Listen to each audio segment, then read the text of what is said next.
What's going on, Dragon Ballers? Welcome back to another player interview. Today I'm here with Michael, who got second place at the December Online Championship Series for the online webcam events. Michael, how's it going, man? I'm doing well. Thank you for having me. Awesome, man. So you played Vegito Blue, which, this deck has done a ton of stuff in set 10. It's pretty cool to see this deck is still performing very highly in set 11. Obviously, some new toys to play with in set 11, right? So overall, what made you want to play this deck? Honestly, so when I started testing for set 11 format, I'm friendly with a bunch of players, and they were all super high on Soul Striker. And so I was testing Soul Striker, and I liked it, but didn't deal with aggro as well as I like, which you've commented on in other videos. And so I was watching a podcast from the FOE group, and Marquise and Figueroa were going on about how Vegito was amazing. People are sleeping on it. And I'm like, let me give it a shot. These are good players. I respect their opinions. And then I tested it. The first game was Red Broly, and I beat my friend on 8 life. And I was like, oh, I see. Right. And it requires some extra pieces in the early game, but if you hit your curve, it deals with aggro better than every other blue leader, from what I found. Yeah, no, that definitely makes a lot of sense because this leader just seems like the most inherently defensive blue leader, and that's a little bit weird to say when SS3 reboot is a thing. But this guy, he just stays at 8 life inherently. Like, you awaken turn 1 with a blocker, and you can just play amazing defense from there. So with between this guy and SS3 reboot, this guy is honestly probably safer because you don't have to take your own life to do anything, which is great. So why don't you run us through the matchups real quick, just the quick play-by-plays. All right, so round 1 I played against Sin Shenron. So I went 5-1, started 5-0, lost in the final. So in terms of wins and losses, round 1 played against Sin Shenron. Ian hit a Unison on 4, so it wasn't a great representation of how the matchup could go. But big thing was I just got Obunis on board, I got Goku Hits on board, and it was just a ton of pressure he couldn't deal with. I didn't have God Sealing for his turn 6 play, but I saved 5 energy open and babied. 5-drop babied his turn 6 play, so we just lost a ton of tempo there. And on the following turn, I just swung for game. I had too many bodies on board. The combo power he got back in hand wasn't enough. Then round 2 played against Dark Broly. Very close matchup. But just I ended up again 2 Obunis on board turn 3 and 4. I had 6 tokens. He had no way of dealing with them, and his hand got demolished over a couple turns. Then I played against Vegex 2 rounds in a row. First time didn't open a blocker. I was kind of scared, but he had a small hand size most of the game, and I was just able to kind of constantly pressure him. Had a blocker on turn 2, so I finally awakened, stayed a decent life total, and just kind of controlled the game from there. The second Vegex, very, very, very close. And actually, I was able to stall long enough to turn 6 to end up winning with Fu Shrouded, which was weird. Putting Fu Shrouded in deck, did not expect to be winning with it against Vegex. And then the following round against Reboot Gohan, and he was playing the Herodogarn chain. And this deck, cool, awesome deck. Again, one with Fu Shrouded, which was very strange. 2 matchups in a row that I never would have expected Fu Shrouded to come into play, but I ended up stalling the turn 6. Actually won with 7 life still in that game, which was crazy. And then round 6 played against Cell Surge. I had been messaging my friend group saying I'm just if I dodge hand destruction, I'm fine. Hand destruction in the finals, and it was rough. If anybody watched the finals, they just saw I just slowly bled out throughout the game. Only saw 1 Saiyan Instincts. I needed to see all 3 of them that I played for spoilers, play 3, to have any chance there.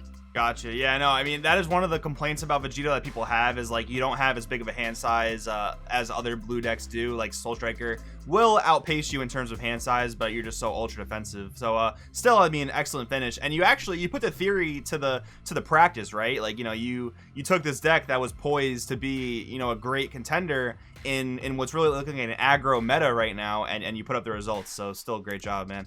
So what we'll do is we'll get into the main deck here. So here's your Unison lineup, right? So it's so funny that the set 10 dominant blue leaders, namely Zamasu and Vegito, they're playing a really heavy Unison lineup of 4 Zamasu and 3 Baby Unknown Parasite. So obviously they're both amazing cards, but did it ever clunk for you, just considering that you're playing more Unisons than most other decks? Honestly, if I could play a 51st card, it would be a 4th copy of Baby Unison. Okay. Yes, having a ton of Unisons can suck at times. But what makes up for is you've commented multiple times that the leader's so defensive, you can stay at a high life total. So you have these dead cards in hand. It's okay because you have so much life that if you brick awkwardly with the Unisons, you have the life to make up for it. You so badly need Zeno on 2. It's what makes the leader better than the other blue leaders, in my opinion, is the curve of going turn 1 blocker, awaken, turn 2 Zeno, and then a little bit of RNG comes into play. But you want to hit a blue to hit a second blocker on turn 2, Right. because that allows you to have an open energy when they kill the blocker for Trunks negate, which is what this leader can do that other leaders can, is they can Trunks negate on 2. Right, and that's huge against aggro as well, for sure. Definitely a big thing. So yeah, then the 4 Trunks, of course, that's super standard. And then moving along here, so we have 4 Heroic Prospect and 4 Dimension Magic. I really like the 4 Heroic Prospect in this meta particularly. Like, normally I think 3 is a pretty acceptable number, but when you're in best of 1, it's a little tough to, like, you know, make the concessions in the main deck, right? Whereas, you know, sometimes you can say, oh, I'll just put the 4th one in the side deck, it'll be fine. But 4 in the main deck in this aggro meta is very good. But 2 Bean, I'm actually very surprised about this. So why don't you walk us through this? So when it comes to Heroic Prospects, you hit on the bar exactly my thoughts. If we were playing best of 3, there'd be 3. As you can tell throughout this, I planned for an aggro meta. I played 4. 2 Bean was actually a last minute cut. I cut it for a one of that we'll see in a moment. But I wanted a little bit of diversity in my threats that I could play on board, and I was just trying to figure out what to cut because I am very adamant about 50 cards, especially in a deck like this, where I was just saying I need a very specific curve. Right. If I want to have an optimal matchup against aggro, I gotta hit blocker, Zeno blocker. If I really want to, you know, just destroy aggro matchups. Mm-hmm. So 50 cards, I didn't want to go to 51, and Bean was the one that I ended up settling on. It's great in blue matchups. I don't know, I just didn't miss it that much. Like, I had it when I needed it, and that was about it. I didn't need to use Bean more than like once a game usually. I could say if we were playing best of 3, maybe the 4th Trunks would become the 3rd Bean, just to have a little more balance in the cards in the deck, but I was perfectly fine with the 2 Bean. I saw it exactly when I needed it. Gotcha. That's what I was gonna just mention, that Bean is not like particularly amazing against Red Broly or against Reboot Gohan, but it is pretty good against Vegex. So I was wondering if you thought maybe that the extra Bean would have maybe helped. I mean, you still ended up winning, which is great, but maybe it would have helped a little bit in those matchups. I agree. Vegex, they're very good in that matchup. My deck deals so well with aggro to begin with that missing, like, sometimes not having that one tool wasn't the biggest deal when I had so much life still, and on turn 2 and potentially Trunks negating, and I have all these blockers. It's just it was enough for what it was needed for. Perfect. Alrighty. So moving along here, this is the blocker lineup for Rhoda and for Oob. So I mean, I haven't played Vegito since set 10, so I'm probably not the best person to comment, but I was thinking, no, I guess I shouldn't say it, because I guess for this aggro meta, 4/4 is probably the right way to go, because like you want Oob every single time you have a Unison, but you also want Rhoda turn 1 because, you know, that untap against aggro is great. So yeah, I mean, I guess the ratio is great. I would assume you would think the same thing. Yeah, I would go no less than 8 blockers. There was, I said, a game against Vegex where I didn't open a blocker, and it's really scary when you don't open one, because your deck revolves around the idea that you're making your opponent deal 8 damage to you when you're at 15. So you really want to have all the blockers. Rhoda's amazing. If you open really hot against aggro, you can go Rhoda. If you have a Zamasu and a Goku hit in hand, you get to do that on your turn after the Rhoda. And the Oob, even if you're not drawing on the first turn, just having the blocker awaken, amazing. Doesn't matter. Right, definitely. And I was going to ask too, so Oob is one of the main new toys for Vegito in set 11. Would you say the deck feels like a complete level up with it, or is it like a minor change that's not like crazy noticeable? It's a minor change. I'm blanking on the other blocker's name that everyone was playing, the one that gets revenge. Joe Call? Joe Call, there we go. He's great too, especially because in general this deck does lack removal.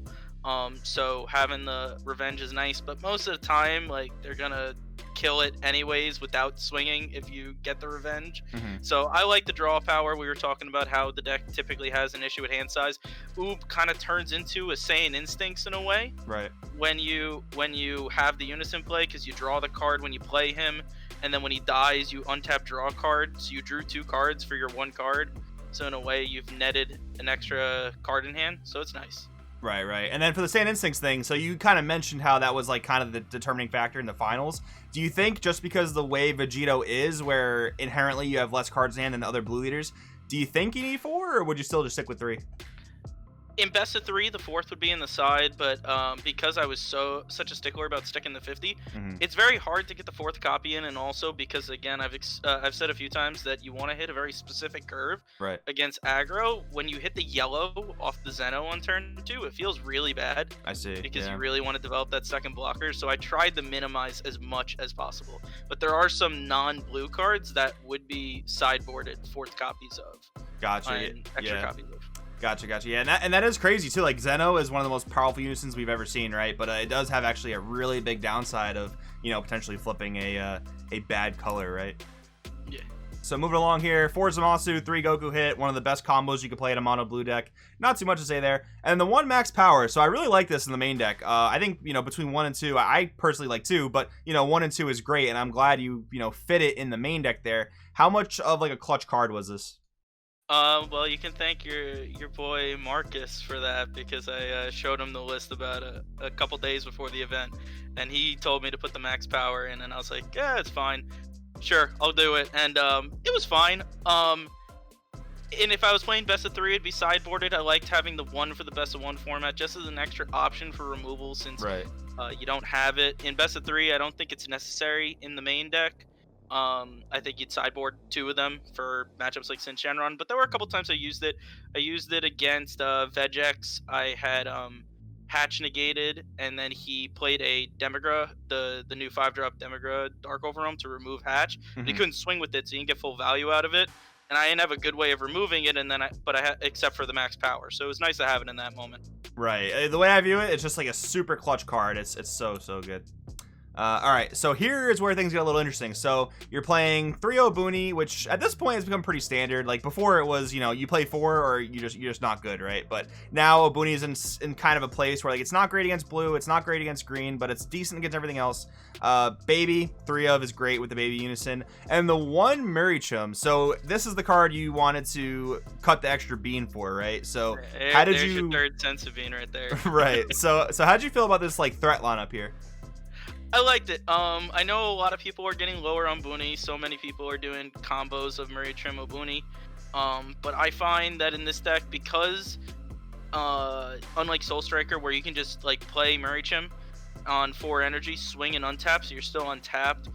You can't do that in this leader. If you don't have a blocker on board, you won't have the untap. So Obuni is just a much more important card, specifically in this deck, because if you have 4 energy, you can tap 4 and still potentially have an energy untapped as long as you hit it on their turn. But I like the 1 Murichim. It did put in work. Potentially would try to find a second copy. I just liked having some different things to do. Sometimes if they have the answer to Obuni, it's nice to have Murichim. If they are going to be able to do a Murichim, well, it's nice to be able to play Obuni. So having both in the deck is fantastic. But in this deck specifically, I still prioritize Obuni. Gotcha. And that makes sense too, because like you said, Soul Striker has the untap, whereas this leader doesn't. And that's one of the things I love about blue, and that's why I think blue is, you know, right there at the top of like the best colors in this current format, is because your threat diversity is so good. Like you have Obuni for the matchups it's good in, like Sin Shenron, then you have Mirichim for like Go Tanks where it's really good, and you're able to just like build flexibly like that, which I really like. And then for the final cards here, 1 Secret Identity for some extra removal, 1 Shroud, which actually was really funny you mentioned, like this killed a lot of aggro players. Who would have thought 6 energy, right? And then the 1 Baby Hatch. So overall, that's the list, man. Any final thoughts you want to talk about the list? Nothing crazy. I mean, if I'm giving extra details about what I would do in best of 3, I would definitely have the 2nd Secret Identity in the side deck. That for the longest time I mained 2 of them instead of the Shrouded, but then decided I might hit some slower matchups and wanted the Shrouded in there. But Secret Identity is amazing in this deck because you lack removal, just so much work. And Baby Hatch SCR is the best SCR in the game. It's nuts, man. It's nuts. It literally just says, okay, I can't lose this turn, right? Like unless you're playing against Burn, it just says I can't lose this turn. Yeah. So cool. Yeah, when you have a board of 3, 4, 5 Obuni tokens and you play this, it's like, oh, Yeah, man. I can't believe people said this car was bad. But any final shout outs you want to get out there? Just a shout out to my boys at Gaming Universe in Flushing in Queens, New York. Best locals on the planet. Got an amazing group of friends there that all test with me and put up with me talking theory about this game. And I get very adamant about my feelings, so they put up with me. Awesome, dude. Glad to hear it. We will see you next time. Thank you.